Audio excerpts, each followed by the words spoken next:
bagaimana kalau ayah tidak mau tahu urusan mendidik anak, semua diserahkan ke ibu karena sibuk bekerja, jadi seakan-akan berlepas tangan dari ikut mendidik anak, Ustaz.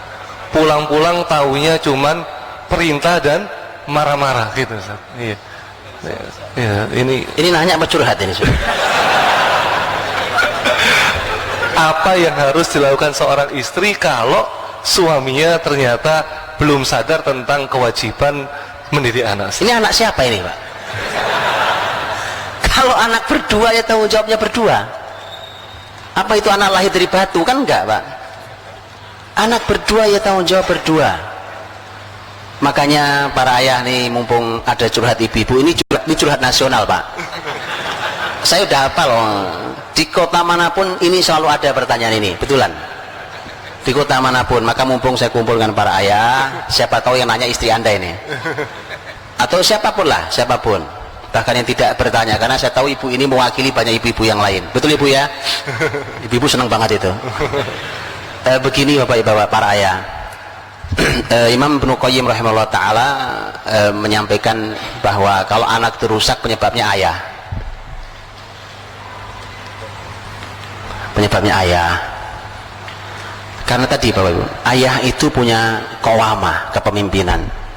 Dan pemimpin itu kalau ngerusak, daya rusaknya luar biasa, betul gak? Pemimpin nih, kalau dia membuat kerusakan, itu kerusakannya massal dibandingkan yang berbuat rusak cuma orang kampung. Bisa ya? Karena kepemimpinan di rumah itu ada di suami. Kalau suami berbuat kerusakan itu ngebom massal, Pak. Walaupun cuma sesaat dia melakukannya, tanpa dia sadari tadi. Dan perlu dipahami Bapak Ibu, bahwa anak kita ini aset dunia akhirat kita. Aset dunia akhirat kita.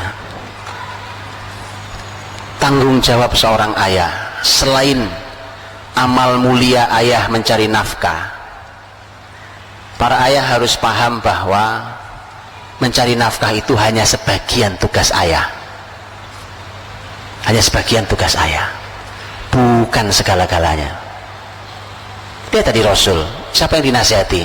Sepupunya, bahkan bukan anak beliau, bukan cucu beliau, sepupunya, Pak.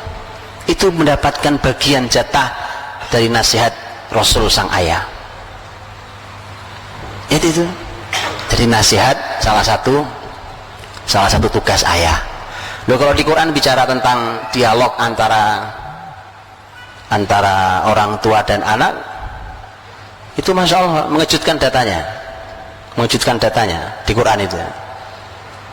Karena di tesis S2 tentang di Ummul Qura tentang hiwar aba mal abna fil Qur'anil Karim wa tatbiqatuhu tarbawiyah, dialog antara dialog antara orang tua dan anak dan aplikasi tarbawinya. Itu ternyata si peneliti tesis ini mengatakan di Quran itu ada 17 dialog, ada dalam 9 surat. Dan ketika didata, ternyata dialog ayah pada anak itu 14 sendiri. Dari 17 itu 14 dialog ayah. Coba kayak begitu, masa bapaknya jadi bapak bisu?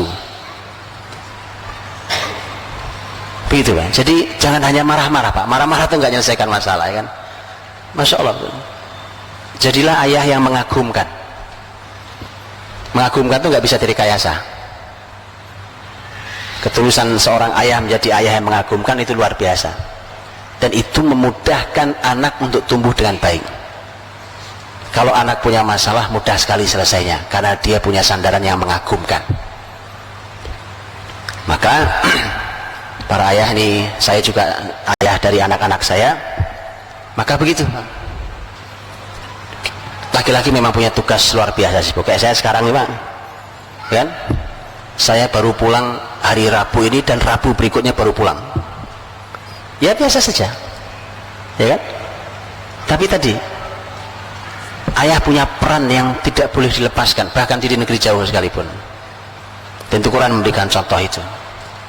Jadi tidak benar kalau seorang ayah hanya tugasnya nyari nafkah, kemudian setelah itu tahu beres, udah aku udah nyari duit yang banyak, setelah itu urusan kamu. Tidak benar.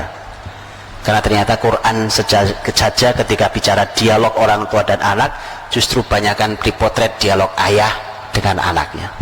Wallahu a'lam bishawab.